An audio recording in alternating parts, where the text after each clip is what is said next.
Hello, everybody, and welcome to Dot to Dot. Today, I'm going to continue on with the 90-foot stone mystery, and today we're going to talk about the translation. In my past video, I talked about the translator and showed some connections and information about James Lechty, who was a professor of modern languages at Dalhousie College, and how he most likely was the person who solved the Cipher mystery that was on the 90-foot stone. So one of the things that came out of that, though, was it wasn't the translation that we know of today. And the translation is 10 feet below 2 million pounds are buried. And until the time that Edward Snow gave his translation that was from Reverend Kempton in his book, everybody thought before it was 10 feet below 2 million pounds are buried. So what does that tell us? It tells us that the translation of 10 feet below 2 million pounds are buried is most likely a misdirection or intentional misinformation, that they were hiding the actual translation, which was 40 feet below 2 million pounds are buried. Because if we know the characters were below our 2 million pounds buried, we can definitely get the 40 feet correct with all the characters that would be already identified by the below our 2 million pounds buried. So this may have been another way of the original, not the original, but the guys in 1865, the local treasure hunters, to keep at bay the information that was being put forth by the 90-foot stone. So, and I also show that the story of Oak Island, which was given as a pamphlet to promote the Oak Island Treasure Company, which was started by Frederick Blair in 1893, that this stone and the translation was not really well received. And you can see here it says, one expert gave his reading of the inscription as follows: 10 feet below are 2 million pounds buried. And he also states, we give this statement for what it is worth, but by no means claim that it is correct. It is a correct interpretation. So this is something that I don't believe was a very big selling point. It wasn't mentioned except very briefly in these two sentences, basically, in this Oak Island story. And also, the story in this prospectus also states that the bookbinder beat on this stone and that all the marks were worn away. So it's not a very credible piece of evidence to bolster the sale of shares to your company. And in my first video of this series, I talk about how this stone that is in the Creighton's bookstore is actually not the real 90-foot stone. It's totally different. It has a different description. And this description changes, and it changes right around the time that the story of Oak Island comes out. Now, this is the second time that this translation is mentioned in this book, The Book of Buried Treasure by Ralph DePayne, and he basically takes it probably from the first 1895 story. He takes his information, but he also adds in this the description of the 90-foot stone as a large flat stone or quarried slab. And we've looked at before that there's two descriptions of this 90-foot stone. There's one that's a large flat stone that's a quarried slab that's probably flagstone, or even as James DeMille said, it was a sort of a sandstone. And also the dimensions changed too. It's now 3 feet long and 16 inches wide. So new information, I think, comes to light about the actual 90-foot stone, and it varies differently from the stone that was in Creighton's bookstore. So let's talk about Reverend Kempton now. Reverend Kempton was born in 1870, and I want to note here that both James Lechte and Austin Kempton lived in Lunenburg. Lechte lived in Lunenburg proper, the town of Lunenburg, from 1915 to his passing in 1925. And Kempton, we know, lived in Lunenburg at least until 1912. And I'll show you proof in that in a minute.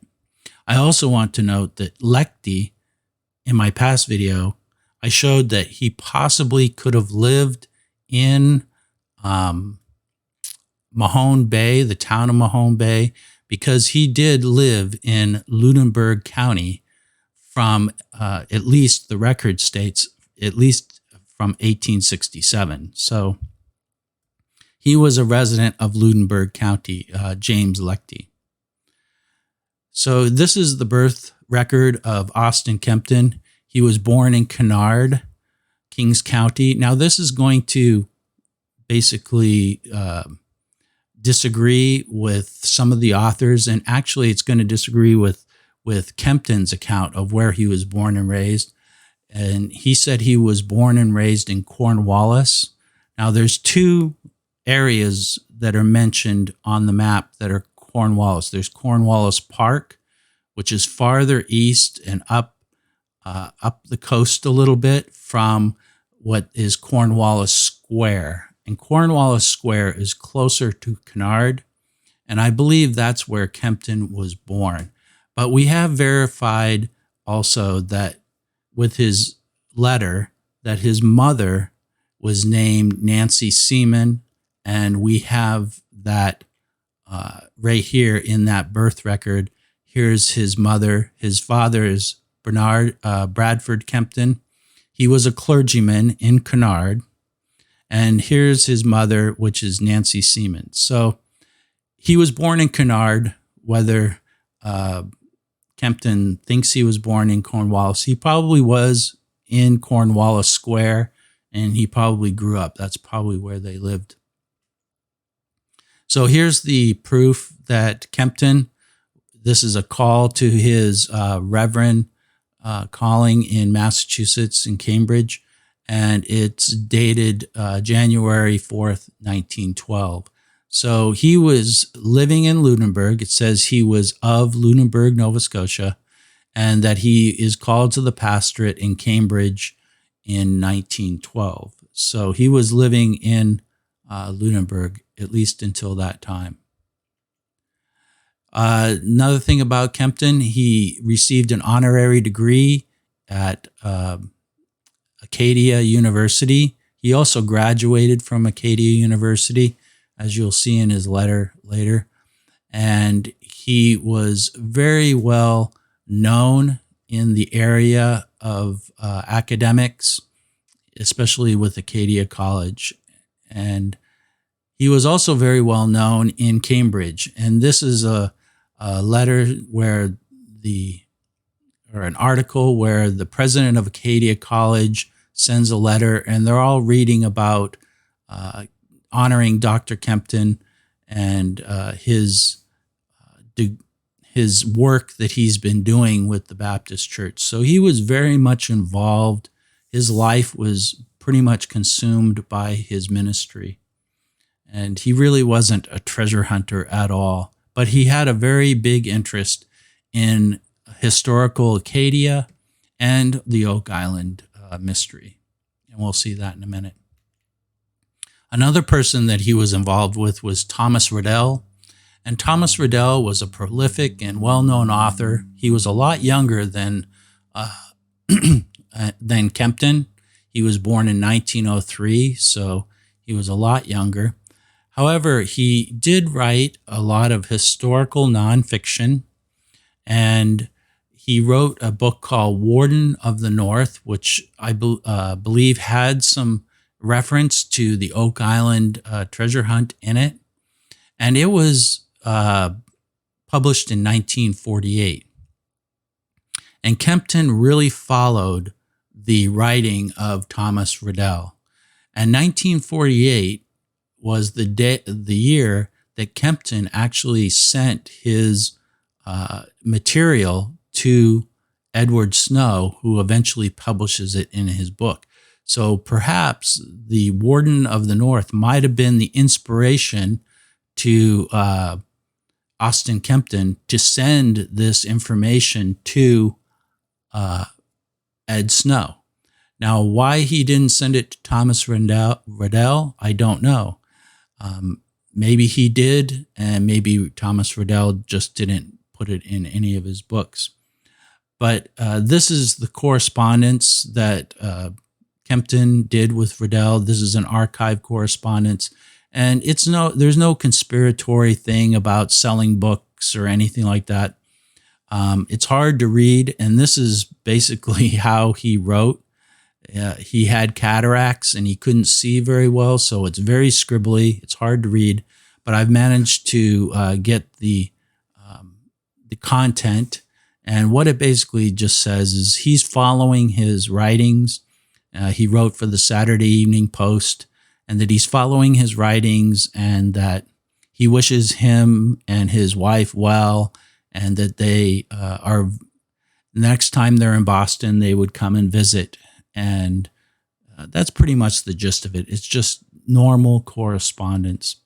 And this photo is in Thomas Riddell's archives, and he must have went and visited Kempton, because this is a picture of, here's A.T. Kempton over here on this side. And then this man is named Bradford. Now, I don't know if this is his brother or his son, because his father was named Bradford. It may be his son.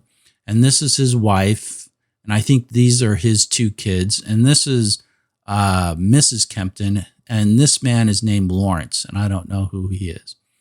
But as you can see, the main point I'm making here is A.T. Kempton was very well known, and he had friends that were very prominent people in the Nova Scotia area, especially around Halifax and Oak Island. So he knew a lot of people, and he was very well connected. So this is the account that comes from Darcy O'Connor, who is probably the most knowledgeable researcher about Oak Island. He's been in really a lot of documentaries about Oak Island. There was one that was back early History Channel, that a series that Leonard Nimoy did about unknown things. And he was in that documentary, but he's a rarely knowledgeable. But he wrote this blog, and it's a forum reply that I saw, and it basically gives the best account of a letter to Frederick Blair in 1949. Now, Frederick Blair had already written to him once, and he's writing him because Frederick Blair must have known Edward Snow. And Edward Snow was writing his book. It wasn't published yet because it was only in 1948. And he had probably contacted Frederick Blair to tell him, hey, I have this information from this guy named A.T. Kempton.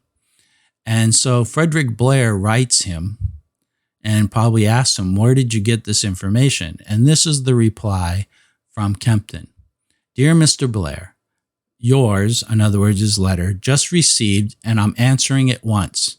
Excuse my writing. So he's doing this in his own writing. I have cataract on my only good eye, and my vision and my writing are both very poor. My only available steno, which is a person who types while you're talking, like I forget what they call them, is off. So he's giving an excuse why he has to write this. Now here's the main bulk. Over 40 years ago, I had a very brilliant idea. I would write up a lot of stories of Acadia. I was born and brought up in Cornwallis and graduated from Acadia a long time ago in 1891. So now I want to point out that he says over 40 years ago, I had a brilliant idea.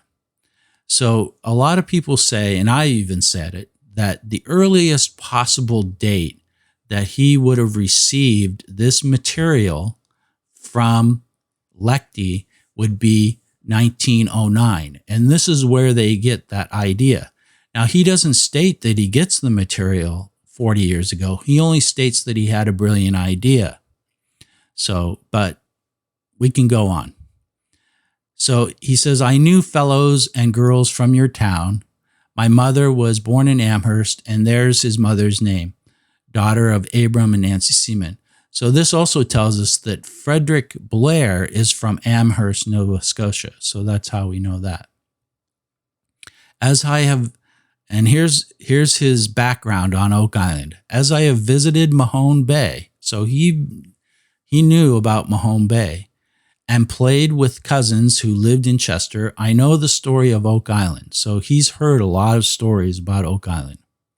And I heard some folks spinning yarns, etc. So I was still and am deeply interested. I was and still am deeply interested in the mystery of Oak Island. So here we go on to the next thing. This is how he got it. I wrote the minister whom I knew at the time and asked him if he knew someone who would write me a good account of Oak Island. He got a teacher long since dead. So he's basically referring him to a teacher who's long since dead at this time. And the minister also has passed away.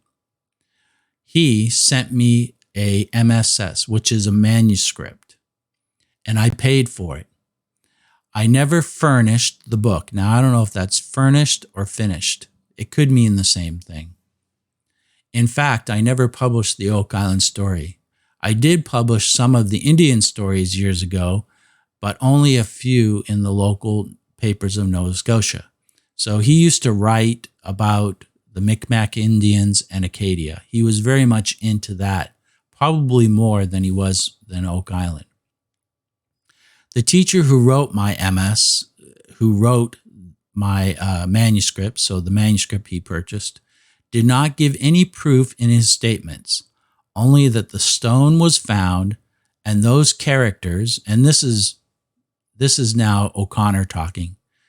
He's explained that the characters that he's talking about are basically Blair, which Blair had sent him, and which are the ones you see in all my other books. In other words, Blair sent him the Cipher and said, here's the Cipher. Did you send these to Snow? And what are these? So basically he said those characters were cut in stone, and a very bright Irish teacher had worked out the statement as printed in Snow's 1948 book. Several years after he sent me the manuscript, I went to Mahone Bay to find the teacher, but he had died. I learned that the stone was in a historical society at Halifax. I went there several times, but never found anybody who could tell me about the stone, so I let the material drop till I showed it to Snow, and he put it in his book. That is all I can tell you about that. So I wish I could tell you more. I hope you can read my scrawl. My eye is very tired now. I must close. If I can tell you any more, write me. So what do I get from this? Well, first of all, I get that he is most likely knows who sent him the material, but he's not going to disclose it. And there's a lot of reasons why he wouldn't. First of all, they're both passed away. And second of all, it's not very good manners to mention anybody in conversation or in writing, especially maybe in areas of this nature. And it could be also that he had told James Leckie that he would not disclose where he got this information. There's a variety of reasons, and a lot of critics will state that, he's doing it on purpose, or that it's all made up and these people never existed and he doesn't know who to mention. I don't think that's the case. I think it's that he is basically not mentioning them because it's not really any matter of fact that needs to be discussed. And he's not looking at this as like, oh, this is evidence of the Oak Island treasure and it's important. He's looking at this as basically a matter of something that he received a while ago, and he dropped it for many years. And he didn't probably even think about it all that much. So it's just a matter of circumstance, and it's something that he did probably before he was going to, pass away. He wanted to pass this on. And Kempton writes him back, and he says, "Dear Mr. Kempton, thank you very much for your recent letter with the story of Oak Island enclosed. It was very interesting, but considerable of it is far from the facts as I understand them to be, while there is confirmation to a considerable degree. Again, thank you. I am yours truly, Frederick Blair." So that right there tells me that there was no conspiring, no kind of collaboration between Frederick Blair and Austin Kempton to rally up support for the Oak Island excavations. Another thing, too, is this is 1949. They're both a year away from passing away, both of them. And there was no real interest. Blair, his lease at Oak Island had expired 9 years prior. So I don't see any kind of collusion here at all, or a motive. So this is a page. This is from Darcy O'Connor's archives, and it's copyrighted, but this is just one page, and I hope he doesn't mind. But this is what was sent. This is a story. Kempton sent the story to Frederick Blair after he sent him when he sent him his account of how he got it. And the story is very different from any story that I've read before. And I don't know if you can read it, but I'll read it for you. It's basically in the middle of it, but he basically starts off with, "This company formed by Dr. Linz went down some 60 feet, and on the way down found pieces of broken tools and pieces of plank and board. When about 60 feet down one evening, one of the men who had been using a crowbar, then knocking off for the day, went to drive the crowbar into the ground to let it remain for the night. And driving it down, he struck something that gave a hollow sound. So they must have known what that was. And they got the hoe and shovel and were soon busy, and in a short time dug out a strong iron hooped cast. This was treasure." And he says they were very happy and, of course, excited. And instead of knocking out the end of the cast and taking the contents out, they decided that they were going to go to Chester, 5 miles away, for a stronger rope to haul the cask out. And when morning came, those on the island were surprised that the other 4 had not returned. And so they found the new rope, and the cask had been raised. So they pulled the cask out and they rolled it to the shore and put it in a boat because there were tracks in the sand. And they decided they weren't going to give up, and they started to dig deeper, and they found a piece of board with a rough outline on something like a calf or a lamb, but no one seemed to know what it meant. And one person says it looks like a young goat, and another said, why, a young goat is a kid. And the other said that must be Kid, like the pirate. So they concluded the treasure was below. So in their digging, they came to a charcoal plank and putty of coconut fiber. But most important, they found at 90 feet, the stone 3 feet long, 16 inches wide, and this inscription on it with much care. And it was distinct and protected by a piece of board carefully laid over the inscription. So this is very much different from the other stories and accounts that come directly from Oak Island. And if there's anything that would pause for some kind of speculation of what was going on, it would be this. But we don't know if Kempton was writing a historical account or a fictional account. And he may have been writing a fictional account. We don't know. So the fact that this may be made up, that would be the best argument. However, this cipher here is not something that he made up. It's something that he said that he got from an old school teacher.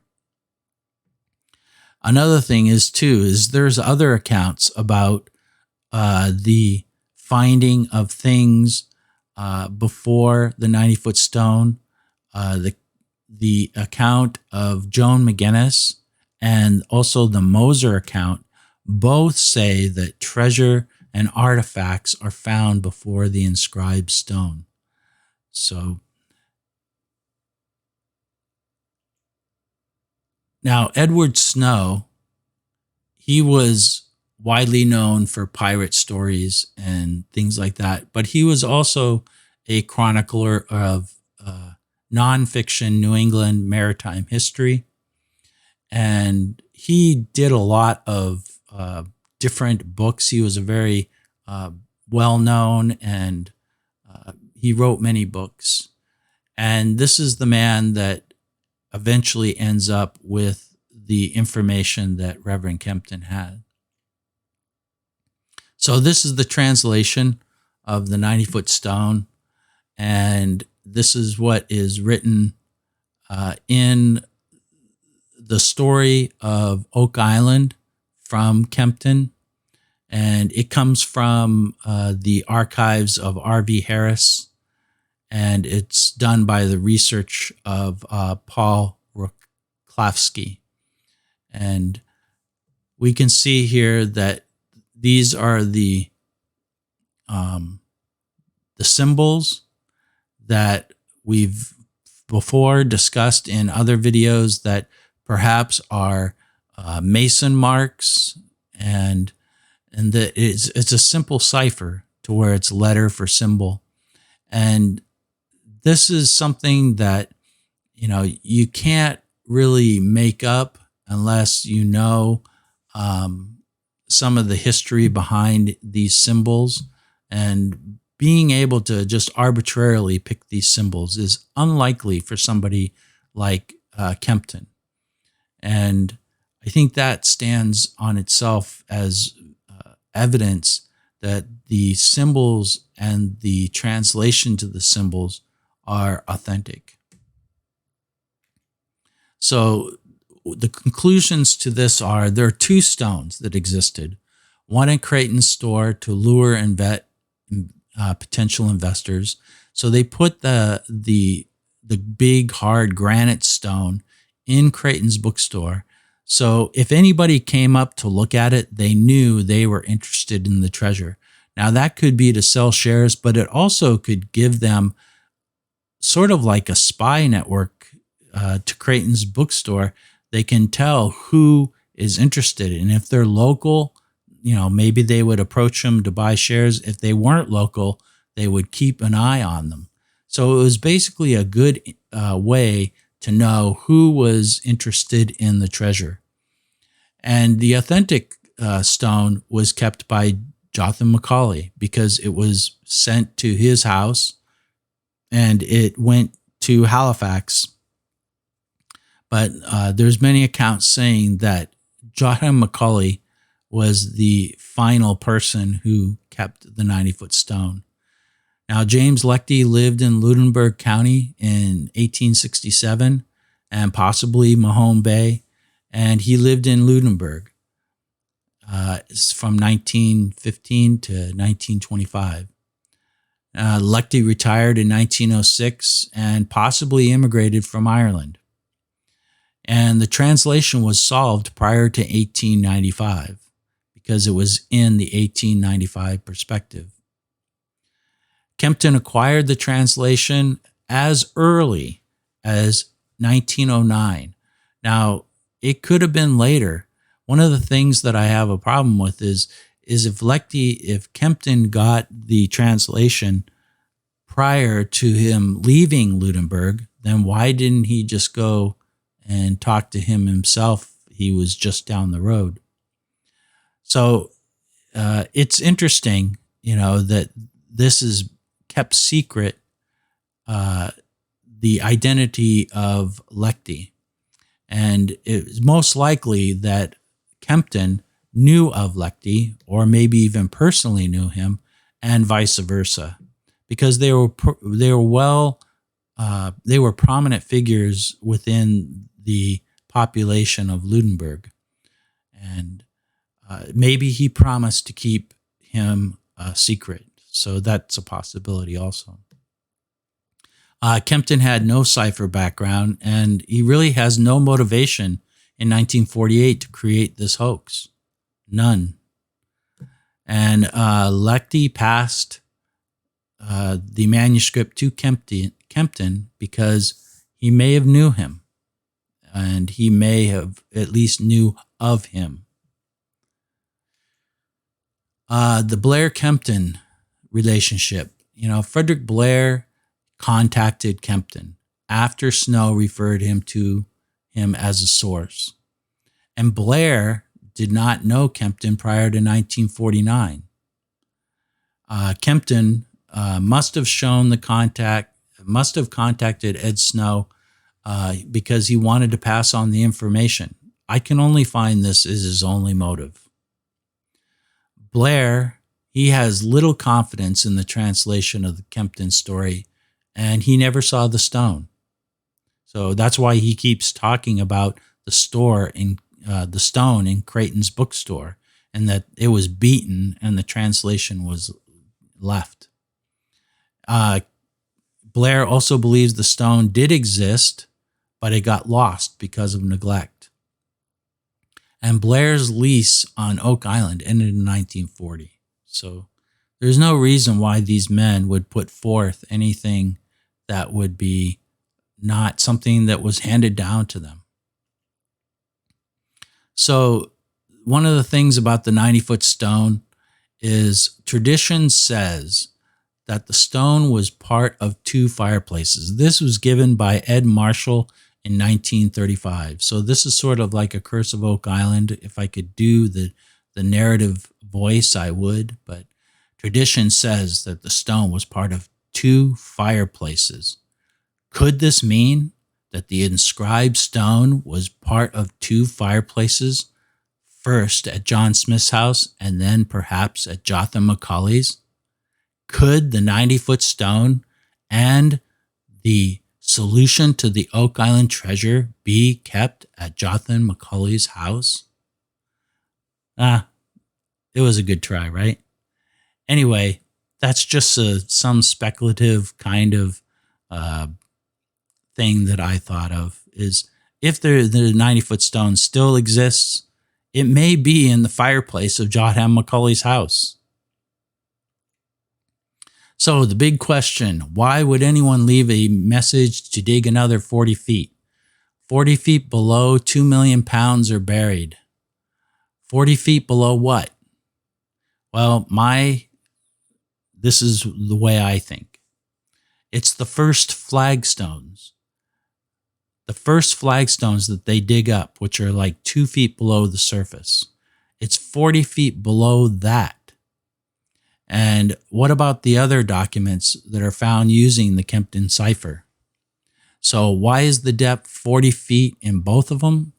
Remember, 40 feet is mentioned in the documents of La Formula and the Philip Stevenson's document that use the same Kempton cipher.